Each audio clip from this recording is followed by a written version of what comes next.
Your engine can die at 70 miles an hour, and GM knew it could happen. Nearly 900,000 trucks, Silverados, Sierras, Tahoes, all recalled after engines started locking up in the middle of the highway. No warning lights, no sputter, just silence, and then chaos. Drivers losing power steering, stranded in traffic, praying they make it to the shoulder before getting hit. The same trucks once sold as the most dependable in America are now at the center of one of GM's biggest scandals in years. But this isn't just a recall, it's a betrayal. Because behind the polished ads and award-winning commercials was a company that already knew the danger. Engineers warned about it years ago, but management chose a cheaper fix instead. Their solution? Thicker oil and a new cap. That's it. A 5-second patch for an engine that could seize at full speed.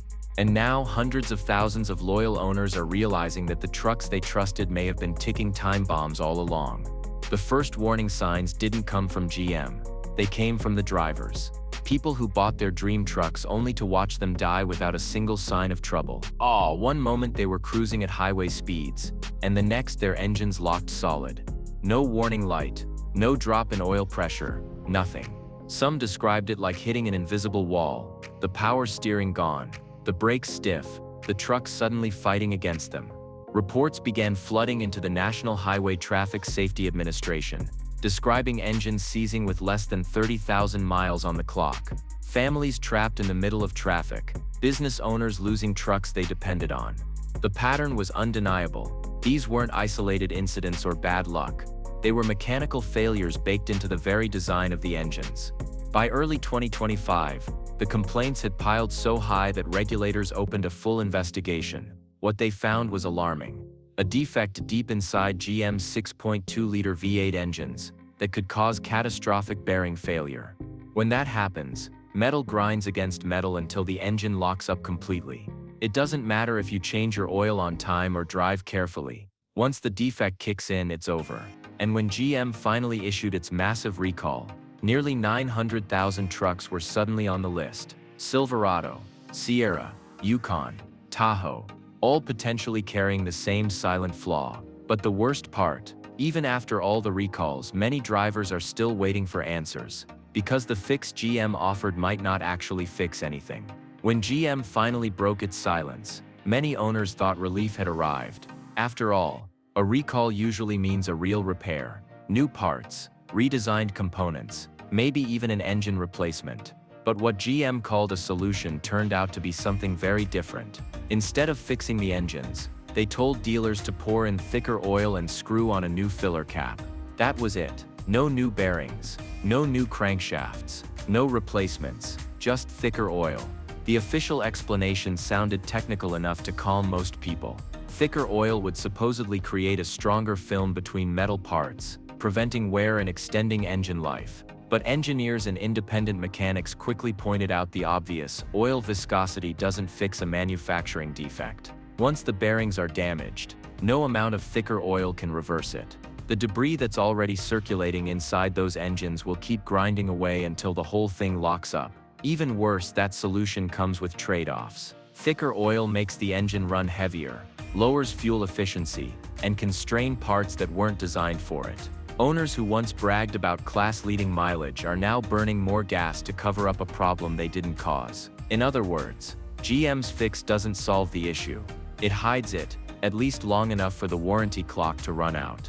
Behind closed doors, technicians were told to reassure customers that everything was fine, but in service bays across the country, mechanics were shaking their heads. Some trucks still made knocking noises even after the repair. Others came back weeks later with engines completely seized. For many owners, that recall notice wasn't a safety fix. It was a countdown. Long before the recall ever made headlines, GM's own engineers had already sounded the alarm.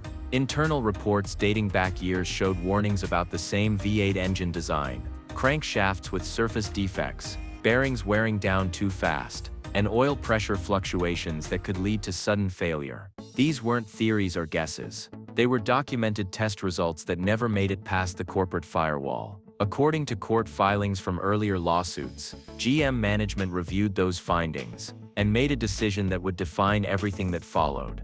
Redesigning the components would cost millions. Recalling early batches would cost even more. But changing the oil specification, that cost almost nothing.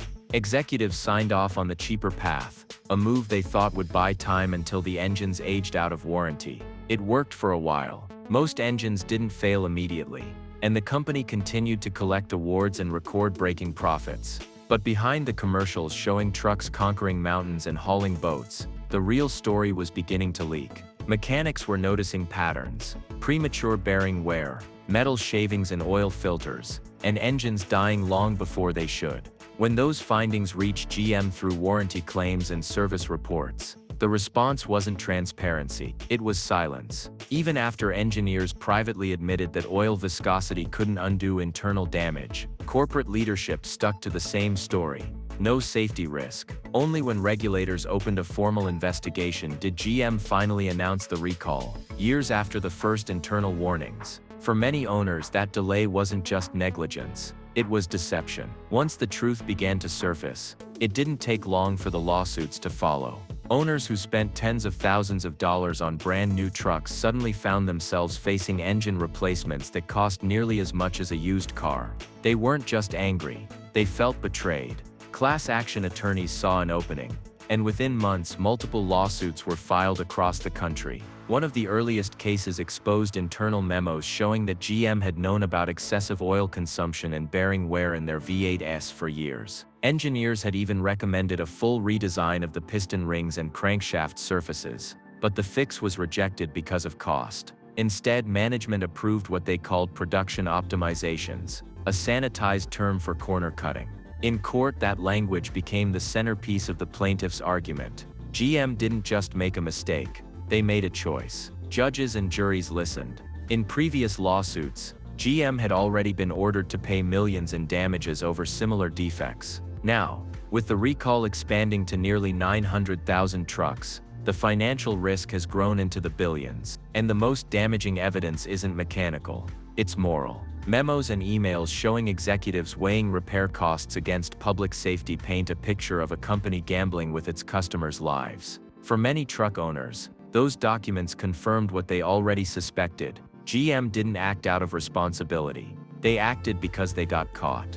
And with each new court filing, the company's image of strength and reliability keeps cracking a little more. But even as lawsuits mount, the damage inside the company is spreading further than anyone expected. When the recall hit, the first shockwaves didn't land in boardrooms, they landed on the factory floor and inside local dealerships. The people who built and sold those trucks suddenly became the face of the scandal. Line workers who had spent years taking pride in GM craftsmanship started questioning what they were actually building. Many said they felt blindsided, learning about the defects from the news instead of their own supervisors. For some, it wasn't just a job anymore, it was a moral dilemma. At dealerships, the chaos was worse. Service advisors were flooded with calls from angry owners demanding answers that didn't exist. Technicians were told to follow GM's new oil viscosity bulletin, swapping out 0W20 for 0W40, and screwing on the new filler cap, a fix most mechanics knew wouldn't solve the problem. Some trucks still rattled, others still seized, and customers came back angrier each time. Stop sale orders froze inventory, leaving dealerships unable to move vehicles already sitting on lots. Salespeople who once bragged about GM reliability were now dodging questions about exploding engines. Inside the company, leadership scrambled to contain the narrative. Talking points were issued to every division: emphasize customer safety, deny knowledge of widespread defects, and avoid admitting fault. But leaks from employees told another story. Engineers quietly expressed frustration, saying they had warned management for years. Factory workers said quality control had been rushed to meet production deadlines. The same culture of silence that allowed the defect to spread was now cracking from within. What began as a mechanical issue had turned into something far more damaging: a crisis of identity. GM wasn't just losing customers, it was losing its own people's trust. And once that loyalty breaks, even the strongest corporation can start to collapse from the inside. For decades, owning a GM truck wasn't just about transportation, it was about identity. In towns across Texas, Michigan, and Oklahoma, families passed down Silverados and Sierras like heirlooms. The trucks were symbols of reliability, strength, and American pride. But now, that legacy is cracking. As stories of engine failures and stalled recalls spread, lifelong GM loyalists are walking away in disbelief. Fathers who once swore by Chevrolet are now telling their sons to look elsewhere. Used car lots are feeling the shock too. Trucks once praised for holding their value are suddenly worth thousands less. Dealers report steep drops in trade-in offers for certain V8 models, especially those linked to the recall. For small business owners, that lost value isn't just an inconvenience, it's a financial blow. The work truck that was supposed to build their business has become a liability. Even insurance rates in some regions have started creeping up, as providers factor in the higher risk of catastrophic failure. Online forums and local meetups, once filled with pride and camaraderie, now sound like support groups. Owners share horror stories, maintenance logs, and desperate tips to catch problems before the engine sees. What used to be discussions about horsepower and towing capacity have turned into threads about oil viscosity and warranty loopholes. The trust that once held GM's customer base together has evaporated, replaced by suspicion and resentment. This isn't just a product failure, it's a cultural one. GM didn't just break engines, it broke a promise. And in the world of pickup trucks, promises are everything. Once that bond between driver and brand is gone, no recall or marketing campaign can bring it back. In the truck world, loyalty isn't just earned, it's inherited. But when a brand like GM starts losing that trust, the competition doesn't wait around. Ford and Toyota saw the opening and moved fast. Within weeks of the recall announcement, Ford launched targeted campaigns offering cash bonuses to drivers who traded in their Silverados or Sierras for an F-150. Billboards appeared across the Midwest with one message written loud and clear: dependability you can count on. Toyota took a different approach. Instead of going after GM's image directly, it went after its pain points. The company expanded its certified pre-owned program and highlighted its reliability ratings in every ad. Dealers started offering extended warranties and free maintenance plans, a direct jab at GM's fading sense of security. While GM scrambled to explain thicker oil and filler caps, Toyota and Ford were talking about peace of mind and innovation. The numbers tell the story. Truck buyers who once wouldn't look beyond GM showrooms are switching brands in record numbers. Some say they'll never come back. Every time a family trades in a Silverado for an F-150 or Tundra, GM doesn't just lose a sale, it loses a generation of loyalty. In the pickup market, that kind of loss is almost impossible to recover. As GM fights to rebuild its image, rivals are already rewriting the narrative. While one company tries to patch old engines,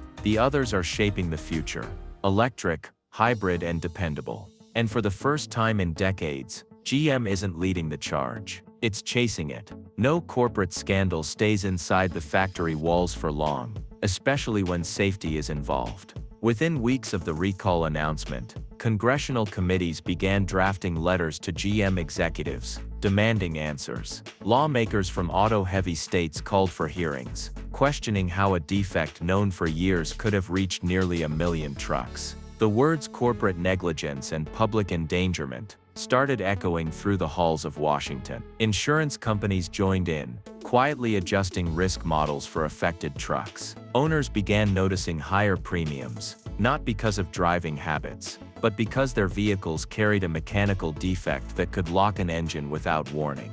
That only fueled more outrage, as families realized they were now paying the price for GM's mistakes, literally. Behind the scenes, regulators at the National Highway Traffic Safety Administration pressed GM for more transparency. They wanted production records, internal testing data, and evidence of when the company first learned of the defect. Every email, every memo, every delay was now potential evidence in an expanding investigation. The pressure grew not just from politicians, but from the public. Truck owners, safety advocates, and consumer groups demanding real accountability instead of corporate spin. As GM braces for hearings, lawsuits, and billions in potential losses, one question looms larger than any recall number: how do you rebuild trust once it's gone? For decades, General Motors sold America the idea of strength and reliability. But after this scandal, That promise is no longer automatic. The next few months won't just decide how many trucks get fixed. They'll decide whether one of the biggest names in American industry can survive the fallout it created. For over a century, GM built its reputation on one idea: that its trucks could be trusted. Generations of Americans bought into that promise, believing that a Silverado or Sierra wasn't just a machine, but a symbol of dependability. But when engines start dying on the highway, and executives start hiding behind technical excuses, that image collapses. This scandal didn't just expose a defect, it exposed a mindset. One where profit outweighed safety, where image mattered more than honesty, and where loyal customers became collateral damage. Today, GM faces more than lawsuits or investigation. It faces a question every powerful company eventually has to answer: what's left when trust is gone? Fixing engines is easy, rebuilding faith isn't. The thicker oil, the new caps, the press releases, none of it can erase the feeling of betrayal sitting in the hearts of drivers who once believed in the brand. The real fix won't come from a service bulletin or a recall. It'll come when GM remembers what made those trucks legendary in the first place: integrity, craftsmanship, and pride. Until then, every engine failure, every lawsuit, and every driver left stranded on the side of the road will serve as a reminder that no corporation is too big to be held accountable. So the next time you see a shiny new truck commercial promising dependability, ask yourself, do you still believe it?